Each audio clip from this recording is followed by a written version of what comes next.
Hola amigos de Recursos Humanos con Calle, hoy te invito a que veas nuestro episodio donde hablamos de empleado trans en el lugar de empleo. Pero libera tu potencial en las más de 135 estaciones de servicio Texaco. En todas encontrarás su aditivo único y Tecron, aditivo con más de 42 años de experiencia a nivel global. Busca tu estación más cercana en texacopuertorico.com o escanea el QR code en la pantalla. Así hacemos que Puerto Rico libere su potencial siempre.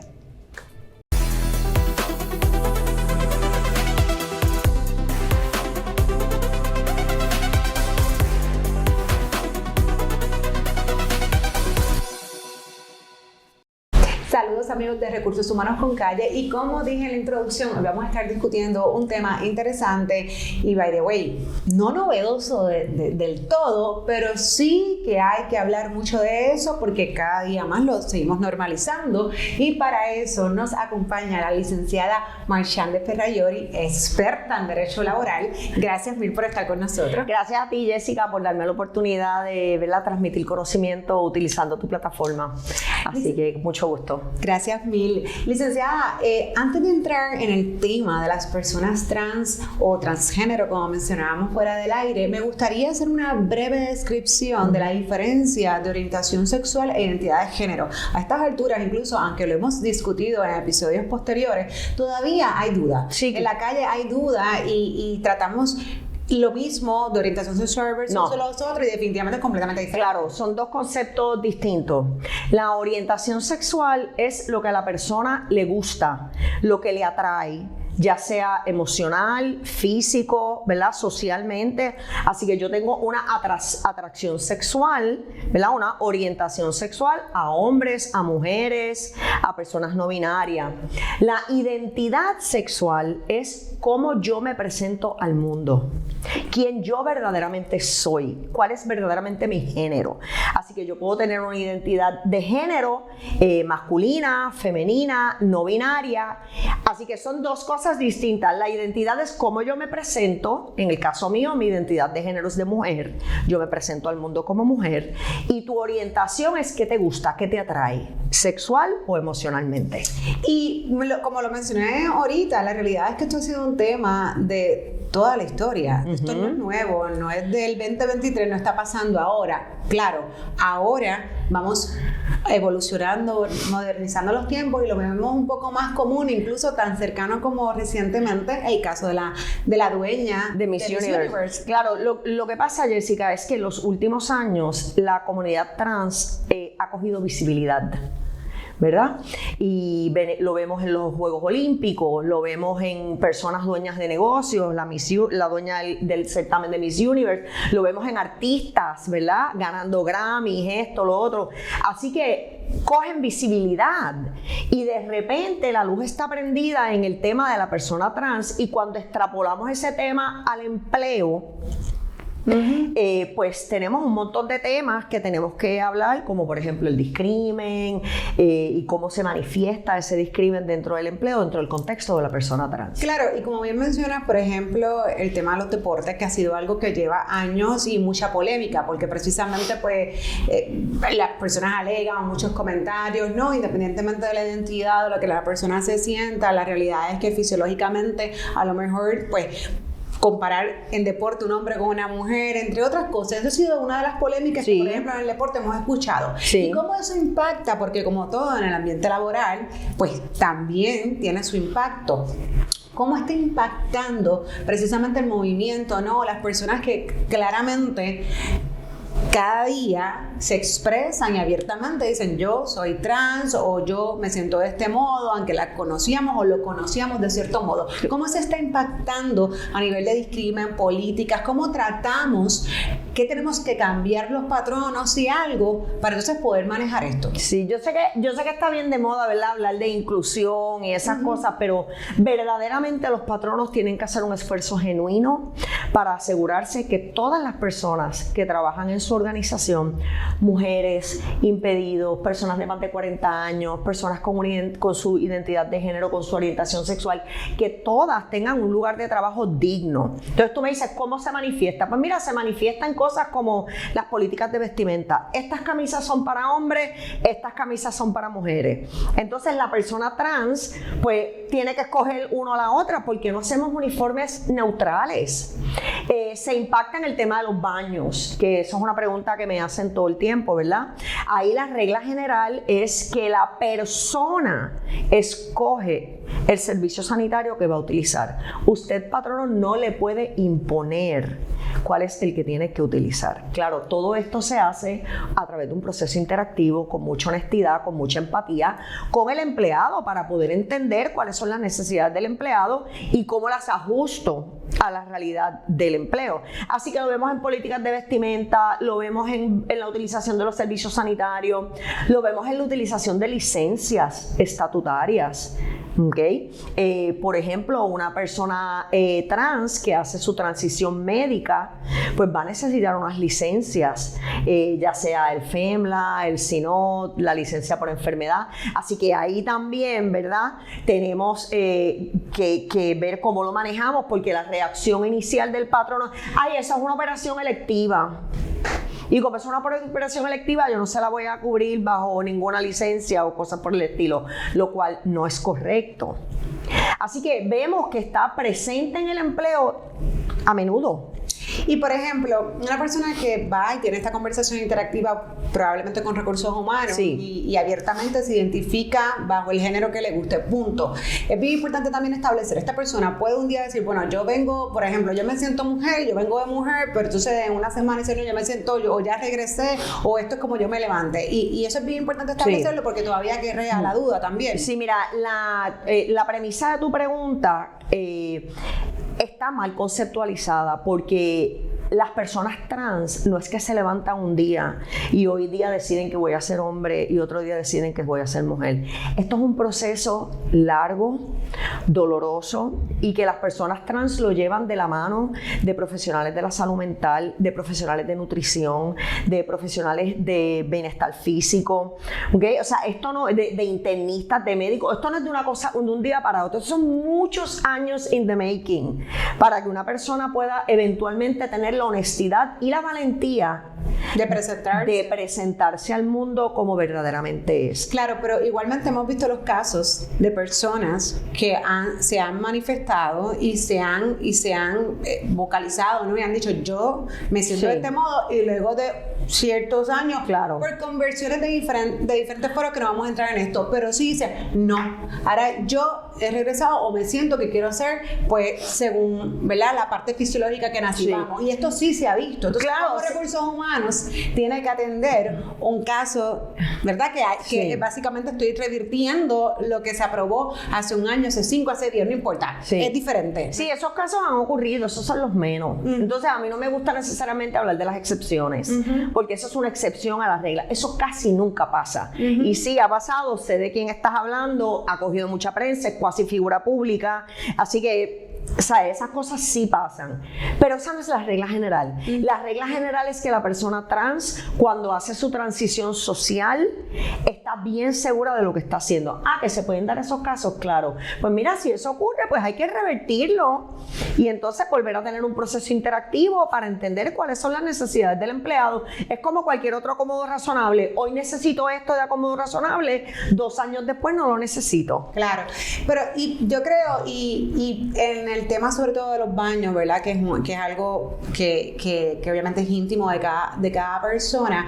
¿Cuáles serían las recomendaciones para los patronos? Porque más allá de también tener este proceso interactivo, debe haber un proceso de educación, claro, de orientación. Esa es la clave, Jessica. Para toda la empleomanía, ¿no?, que en efecto ese discrimen no se sienta, no se vea, pero de igual modo, pues cada cual se sienta cómodo también de, por ejemplo, entrar a un baño y pues una persona que era identificada o que lo había visto, que llevó trabajando con esa persona hace 5 años de este modo, mañana no, y de repente está compartiendo el baño conmigo. Así que, ¿cómo tú en ese caso recomendarías o, verdad, qué se haría esa orientación, esa educación hacia toda la población? Definitivo, diste en la clave, porque la clave es educación. Nosotros como patronos tenemos la obligación de orientar a nuestros empleados, darles las herramientas para que rompan con mitos, para que rompan con las preconcepciones, para que rompan con los prejuicios, ¿verdad? Así que tenemos esa obligación. Todo esto comienza con una base de educación, talleres, literatura, los líderes sentando las pautas, ¿verdad? Y dando el ejemplo a su grupo de cómo es que esto lo vamos a manejar. La clave en el empleo es la educación. Otra cosa también, por ejemplo, empezar a hacer o a diseñar políticas con lenguaje neutral. No estoy hablando de las L, ni de la X, ni nada de eso. Estoy hablando, por ejemplo, en vez de hablar del empleado o la empleada, que no son conceptos neutrales, tú hablas de la persona. Por eso mi taller se llama la persona trans, no se llama el empleado trans o la empleada trans, la persona trans. Así que empezar a entender cómo yo puedo hacer mi ambiente de trabajo más inclusivo para todas las personas, incluyendo a las personas trans, y eso se hace con educación. Claro, y obviamente lo mismo a nivel de beneficios, ¿no? ¿Verdad? Los beneficios nunca deben tener ninguna identidad, ningún género en particular, pero definitivamente sabemos que pues a lo mejor los planes médicos, pues incluso que a lo mejor no viene al caso, pero es lo que me viene de repente, ¿verdad? Sabemos que las mujeres, pues algunas tomamos pastillas anticonceptivas, por ejemplo, y los planes médicos, pues sí cubren. Así que pudiese haber algunos medicamentos que a lo mejor sí se han identificado por género. Debemos de nosotros también, en recursos humanos, tener eso claro y poder, obviamente, validar que si una persona trans viene, puede estar cubierto con los beneficios que... Una de las recomendaciones que yo doy en los talleres que yo doy sobre este tema es... oriéntese. Cuando usted vaya a negociar la cubierta de su plan médico grupal auspiciado por la empresa, una de las preguntas que usted le tiene que hacer al proveedor de servicio es: ¿cuál es la cubierta para las personas trans? Tan sencilla como esa. Es una pregunta que no estamos acostumbrados a hacer. Pero tenemos... El broker no está tampoco acostumbrado. No, el broker va a quedar, olvídate, loco y sin idea. Ahí tenemos una oportunidad, porque la realidad es que no van a tener la respuesta, porque es que la educación es para todas las partes y estamos todavía, como mencioné, esto es un tema de historia, de toda la vida, pero donde estamos hoy día ubicados es novel. Y entonces todavía, incluso las aseguradoras no necesariamente van a tener muchas respuestas. Claro. Vamos a ir en el camino, adaptándonos y viendo cómo funciona y entonces creando respuestas en futuro. Por eso es tan importante que hagamos cosas como la que estamos haciendo hoy, o sea, solamente poniendo un granito de arena aquí y allá, vamos poco a poco abriendo espacio. Jessica, esto era como cuando hablábamos del cannabis medicinal. Claro. Cuando yo empecé a hablar del cannabis medicinal hace 5 años, la gente no sabía con qué eso se comía, si con tostones o con arroz de habichuela, ¿entiendes? No entendían el concepto. Y ahora pues lo hablamos con fluidez, ¿verdad? Claro. Y ya sabemos, podemos decir cannabis medicinal sin tener que decirlo así bajito, ¿verdad? Para que nadie se piense que estamos diciendo una cosa inapropiada. Pues lo mismo nos pasa con el tema de la persona trans. Tenemos que hablarlo correctamente, educados, decirlo en un tono de voz asertivo, porque no tenemos por qué tenerle miedo, ni repelillo, ni qué sé cosa a este tema. El tema, por ejemplo, tú hablabas de las licencias y nada más que para ponerles el saborcito ahí, pregúntense por qué todavía a estas alturas hablamos de la licencia de maternidad. Porque usted puede tener a un hombre trans bellamente embarazado. ¿Okay? Es un hombre trans que tal vez no se hizo su transformación médica, ¿verdad? Que todavía tiene su sistema reproductivo de mujer. Y es un hombre y tiene una bella panza. Claro. Y va a tener un bebé biológico. Y entonces todavía hablamos de la licencia de maternidad. Empecemos a hablar de la licencia de gestación. Claro, la ley de madres obreras dice lo que dice. Claro. ¿Verdad? Y tenemos que cumplir con el Estado de Derecho, pero usted, patrono, puede dar más beneficios que lo que establece la ley. Así que... Y que de igual modo, en los manuales de empleados no tenemos que citar tal cual. Podemos poner la licencia de gestación y obviamente cumplir con lo que dice la ley de madres obreras, porque eso está ahí, eso no lo despierta a nadie. Pero yo puedo ponerle la licencia de gestación y no estoy ni incumpliendo con la ley y estoy abriendo a que entonces todo el mundo esté cubierto que realmente tiene el derecho a. Eso es lo que a mí me hace pensar que tu negocio, si tuviera esa lenguaje en su manual, es un negocio verdaderamente inclusivo.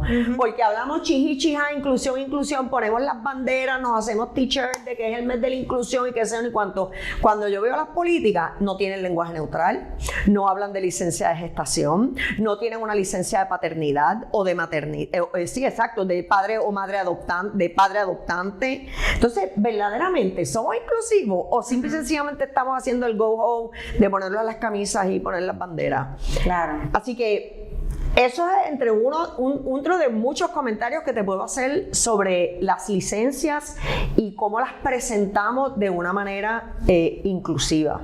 Así que piensen sobre si en adelante queremos empezar a hablar de la licencia de gestación, claro, dentro del marco de la ley de madres obreras, porque esa es la ley y tenemos que cumplir con ella. Pero como les digo, te puede dar más beneficios de lo que le requiere la ley. Claro, y eso no está mal. Al contrario, Sí. ¿verdad? Todos los beneficios que el patrón pueda dar por encima de lo establecido en derecho, pues. Una cosa que me gustaría comentar, Jessica, que me parece que es importante que todos tus escuchas lo tengan claro, hay 3 tipos de transición. Okay. Está la transición social, que es cuando la persona decide que se va a comenzar a presentar al mundo con su verdadera identidad, ¿verdad? Esa transición social se debe hacer informando a recursos humanos para que recursos humanos esté informado de que el lunes Jessica se va a presentar con una apariencia masculina o una apariencia que la sociedad identifica como masculina. Se va a cortar el pelo, no se va a poner lipstick, se va a poner tal vez una corbata, ¿ok? Se va a dejar de maquillar. Esa es la transición social. El segundo tipo de transición es la transición médica. La transición médica conlleva la cirugía de reasignación o reafirmación de sexo, pero también tiene muchas otras cosas como por ejemplo terapia hormonal, depilación, facial feminization surgery, un montón de otros procesos que no necesariamente tienen nada que ver con la cirugía de afirmación de sexo. Y finalmente la transición legal, que es el cambio de nombre, cambio de pasaporte, cambio de identificaciones, ¿verdad? Son 3 etapas. La mayoría de las personas trans no llegan a hacer la transición médica completa porque es muy costoso.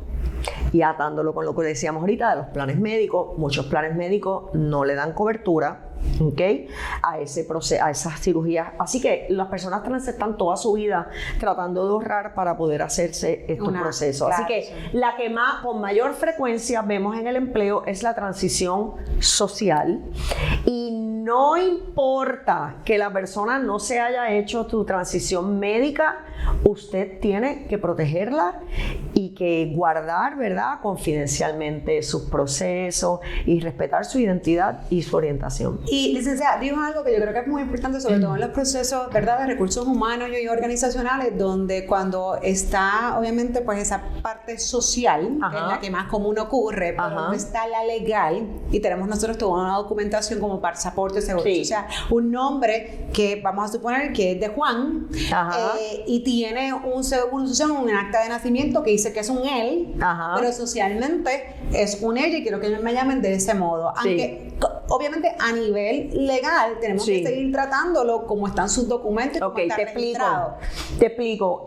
Obviamente usted no va a hacer ningún cambio en su expediente personal. Claro. No va de repente a empezar a hacer el nombre, el cheque de nómina. Por ejemplo, te voy a usar de ejemplo. Pues tú eres Jessica Santiago y yo soy Recursos Humanos, y tú me informas que vas a comenzar un proceso de transición social y que empezando el lunes te vas a presentar con una vestimenta más masculina y que quieres que te llamen Raúl. Raúl Santiago. Pues después que Recursos Humanos lo procese, ¿verdad?, y tengas el proceso interactivo con el empleado, esto es tan sencillo como hacer en el expediente personal, también conocido como Raúl, porque yo no le puedo cambiar a ella sus pagos legales. ¿Qué sí puedo hacer? Le puedo cambiar el signature en el correo electrónico. Le puedo cambiar su dirección de correo electrónico. En vez de ser ahora J. Santiago, no sé qué. Santiago. Pues eres Santiago. Le puedo cambiar su ID. ¿Ok?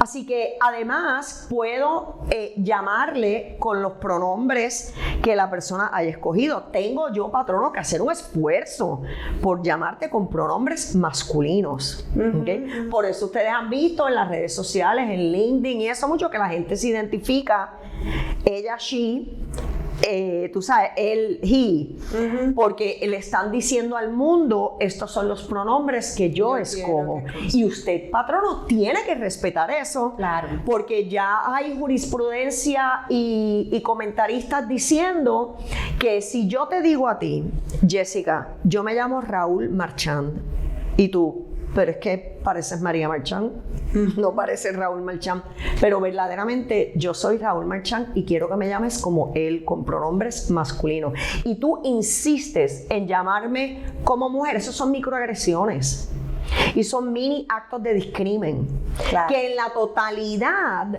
podrían sumar una causa de acción de discrimen. Claro. Porque yo te he sido bien clara de cuál es mi nombre y cómo yo quiero que tú me llames, y respectivo de si parezco una mujer o no. Creo que es importante también, ¿verdad?, que de ambas partes surja la orientación, para que esta otra persona tampoco tenga la expectativa de que en los documentos oficiales, y aquí por ejemplo regresamos a lo que es un plan médico, ¿ves?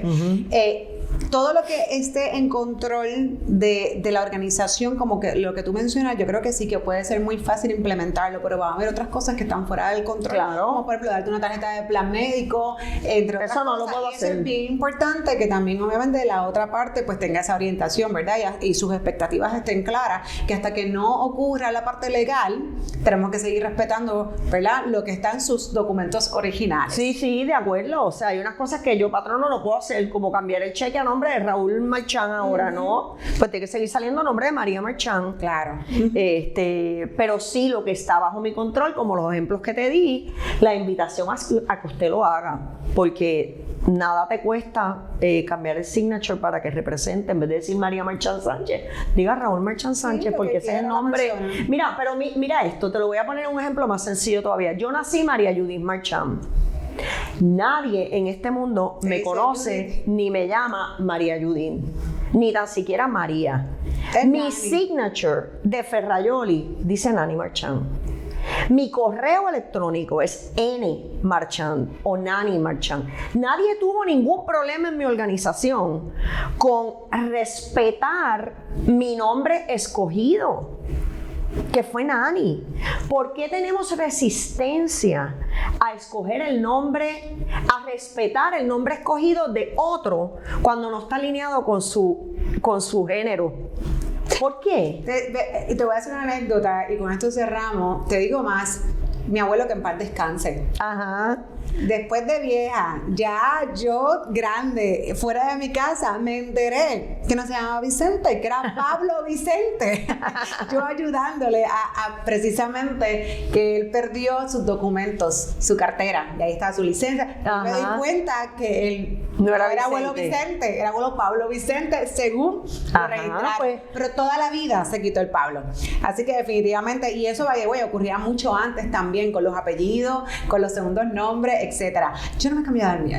Yo, fíjate que me quedé, Jessica, bastante sencillo y común, pero te entiendo perfectamente. Sí, así que la invitación es a que usted baje esos niveles de resistencia al cambio, ¿verdad? Y se oriente bien sobre lo que está pasando y cómo usted puede apoyar a su empleado dentro del marco, ¿verdad?, de la legislación estatal y federal, que claro, tenemos que cumplir con ella. Claro. Y clave, la resistencia al cambio. Yo creo que eso es bien importante, porque no solamente en este tema, en muchísimos temas. Nosotros vivimos en un mundo demasiado cambiante y las organizaciones que no tienen la capacidad de ser ágiles y cambiar, tienen un problemita. Eso es así. Gracias, mi licenciada. Gracias a ti, Jessica, por darme la oportunidad, y gracias a ustedes por escucharnos. Sí. Bueno, hasta la próxima. Bye. Con Calle.